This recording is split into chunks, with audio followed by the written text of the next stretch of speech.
हमारे साथ मौजूद होंगे senior sports analyst Ahmed Saeed साहब, साथ ही साथ डॉक्टर रेहाना में ज्वाइन करेंगे। Welcome to both of you जी।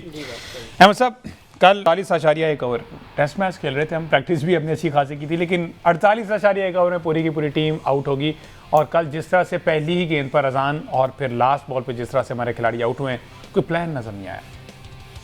जी हाँ, देखें, ये तो पाकिस्तान की जो बैटिंग लाइनअप है उसके बारे में तो पहले से ही मतलब वल्नरेबिलिटी इतनी खास तौर पर जो हमारा मिडिल ऑर्डर है तो पिछले 6-8 महीने सफ़र करता हुआ हमें नज़र आ रहा है। सलमान यागा और मोहम्मद रिजवान, ये दो प्लेयर ऐसे हैं जो रन नहीं बना पा रहे हैं। सऊद शकील भी रन नहीं बना पा रहे हैं, और सऊद शकील के कॉन्फिडेंस का ये हाल है कि बॉल उनके पैड पर लगे तो उनसे डिसाइड नहीं हो पा रहा था कि मैं रिव्यू लेना है कि लेना है, इतने वो टाइम आउट हो गए।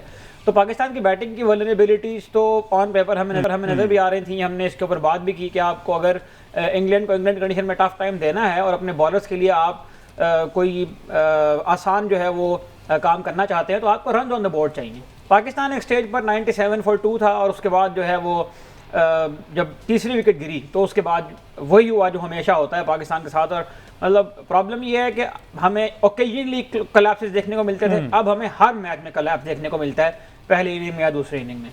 तो पाकिस्तान में अब्दुल्ला शफीक अच्छे टच में नजर आए, उनकी जो पिछली सीरीज थी उसी फॉर्म को उन्हें कैरी ऑन किया, बहुत शानदार बैटिंग उन्होंने की। इमामुल हक बहुत ज़्यादा मतलब उस तरह से तो कॉन्फिडेंट नहीं थे, लेकिन एक अच्छी पार्टनरशिप में लगा अब्दुल्ला शफीक के साथ। उसके अलावा कोई ऐसा प्लेयर हमें नज़र नहीं आता है कि जो हमें आने वाले, चूँकि अब 2 टेस्ट मैच हमने खेलने हैं, अभी लीडर में दूसरी बाई लेनी है, तो ये 4-5 इनिंग में से कोई ऐसा प्लेयर हमें नज़र नहीं आया सिवाय अब्दुल्ला शफीक के, जिसके बारे में एज ए फैन मैं ये कह सकूँ यार मैं एक्साइटिंग हूँ इस प्लेयर को देखने के लिए। क्योंकि इन प्लेयर्स की सूरत हाल जो है ना वो ये है कि ये मतलब अगर आप हमारी रेड बॉल क्रिकेट की ओवरऑल अगर जो हम एक बात करें तो इनका हाल ये है कि इनमें से कोई भी टेस्ट क्रिकेट खेलना चाहता नहीं है। ये सारे वो प्लेयर हैं जो या तो लीगें खेलते हैं या ये PSL में आपको परफॉर्म करते हुए नजर आते हैं।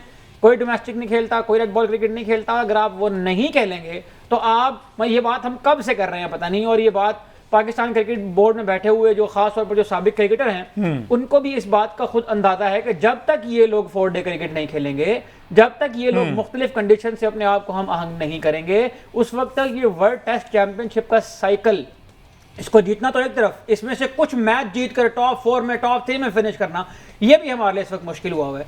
तो ये जो आपने बात की है कि पाकिस्तान की वर्स्ट टीम जो है वो इंग्लैंड में इस वक्त मौजूद है, ऑन पेपर हमें ऐसा लग रहा है, परफॉर्मेंस के एतबार से भी हमें ऐसा लग रहा है। लेकिन यहाँ पर एक बात मैं जरूर करना चाहूँगा कि इंग्लिश मीडिया जो है या इंग्लिश कमेंटेटर्स जो हैं उनकी तरफ से इस तरह की बात आना किसी भी टीम के बारे में, मैं ये समझता हूँ कि ये बहुत ही एक नॉन प्रोफेशनल किस्म की स्टेटमेंट है जो उनकी तरफ से आई है।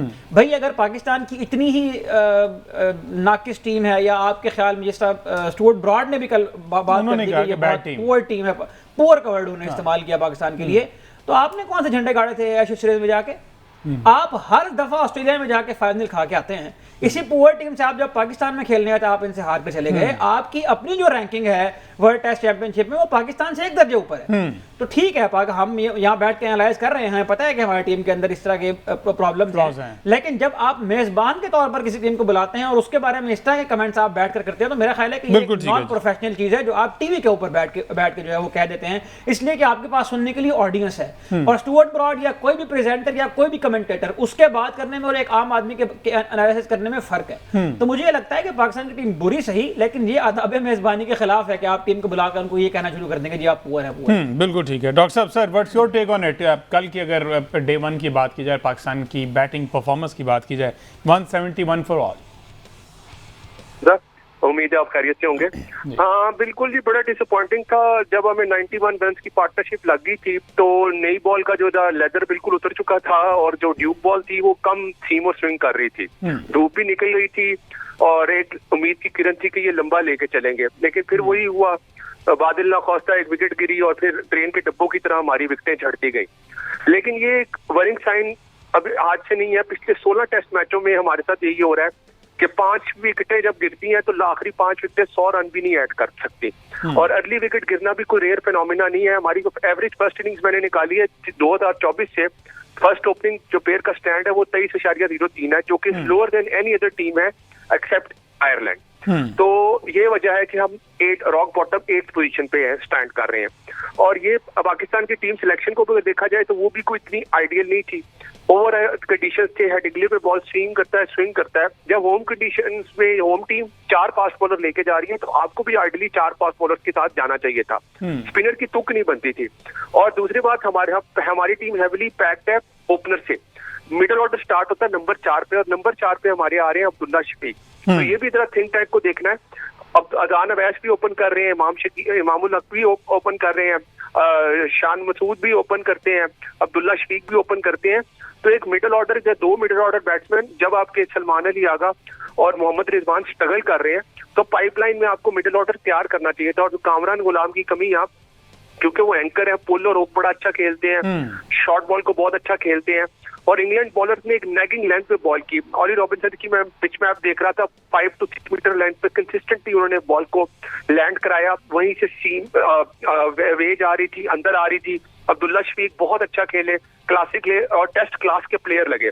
और ये बड़ा अच्छा साइन है पाकिस्तान का कि अगर उन्होंने जिस तरह इम्प्रूव किया है अपनी टेक्निक को और अपने कंसिस्टेंटली रन बना रहे हैं। अनफॉर्चुनेट अगर लंबा चलते तो पाकिस्तान का स्कोर इससे भी अच्छा हो सकता था। और पाकिस्तान ने सिर्फ 48.1 ओवर खेले। ये भी एक वर्ष के पाकिस्तान का इस डेकेड में 200 ना करना पहला इंसिडेंट था, वरना पाकिस्तान की टीम मिनिमम 200 रन बना रही थी। और it's the first time since 2016 जब इनका ये लो स्कोर है। वो लास्ट टाइम भी हेडिंग्ले में 174 पे आउट हुए थे। तो इनको थोड़ा सा जो है कंसोलिडेट करना चाहिए था। और अनफॉर्चुनेट हुआ साउथ शकील का ब्रेन फेड हुआ, वो रिव्यू ना ले सके वो, क्योंकि वो जब रन ना कर रहा हो तो इंसान कॉन्फिडेंट नहीं होता अपनी विकेट के बारे में। तो उन्होंने डिस्कशन करते करते 15 सेकंड का जो रिव्यू का टाइम था वो गुजार दिया। तो ये भी एक थिंक टैंक को देखना चाहिए था, उन्हें इमीडिएटली रिव्यू लेना चाहिए था। उन्हें पता होना चाहिए था वो आगे खड़े हुए थे और बॉल उनके थाई पे लग रहा था। तो ये देखना है कि टीम का कॉन्फिडेंस और प्लेयर का कॉन्फिडेंस कैसे है। तो ये चीजें जो थी पाकिस्तान ने वर्कआउट नहीं की। और पाकिस्तान टेस्ट कंपेयर अगर देखा जाए ज्यादा परफेक्ट था। पाकिस्तान टेस्ट मैच सीरीज खेल के आ रहा था और इंग्लैंड के खिलाड़ी 100 खेल कर आ रहे थे। तो पाकिस्तान के पास एक्सक्यूजेज नहीं थी कंडीशंस की और कि पाकिस्तान टेस्ट मैच के लिए अडेप्ट नहीं था। पाकिस्तान पूरी फुल प्रॉपर सीरीज खेल के आ रहा था। इवन बांग्लादेश से भी 2 टेस्ट आ रहे, लेकिन पाकिस्तान 4 टेस्ट मैच खेल के आ रहा था। तो न्यूजीलैंड से इंग्लैंड ने तकरीबन 1.5 से 2 माह पहले टेस्ट सीरीज खेली थी। तो पाकिस्तान की फेलियर ज्यादा है। और अब थिंक टैंक को ये देखना चाहिए कि अब किस तरह आउट करना है इंग्लैंड को, किस तरह 5 से 6 मीटर की लेंथ पे बॉल करानी है। और जो है वो कंसिस्टेंट लाइन लेंथ पे करे। 25 ओवरों में 112 रन बनवा दिए, ये भी बहुत ज्यादा है। तो इनको अपनी लाइन लेंथ पे फोकस करना चाहिए और बाद से कीपर को अप करके जो है नेगिंग लेंथ पे बॉल करवाएं और कंट्रोल करें, ताकि तीनों सीमर्स को कंसिस्टेंटली आउट करना चाहिए। अदरवाइज कोई वे बैक नहीं लगता। अगर इंग्लैंड ने 100 रन की लीड ले ली तो बड़ा मुश्किल होगा हमारा कैंप बैक करना। बिल्कुल ठीक है जी, ये खासा मुश्किल दिखाई दे रहा है कंडीशन के अकॉर्डिंग। लेट्स सी इस पे फर्दर क्या होता है। मुझे एक ब्रेक लेना है जी, ब्रेक से वापस आते हैं तो ज़रा अगेन हमारी बैटिंग लाइन डिस्कस करते हैं। अजान अवैस के साथ क्या मसला है। क्या बॉल बहुत ज़्यादा अच्छा पड़ा, क्योंकि हमने वेस्ट इंडीज़ के अगेंस्ट भी देखा पहला टेस्ट मैच में, पहले इनिंग में जो ये बहुत ज़्यादा कन्फ्यूज़ नज़र आए। और कल भी हमने देखा किसी तरह की सूरत हाल थी।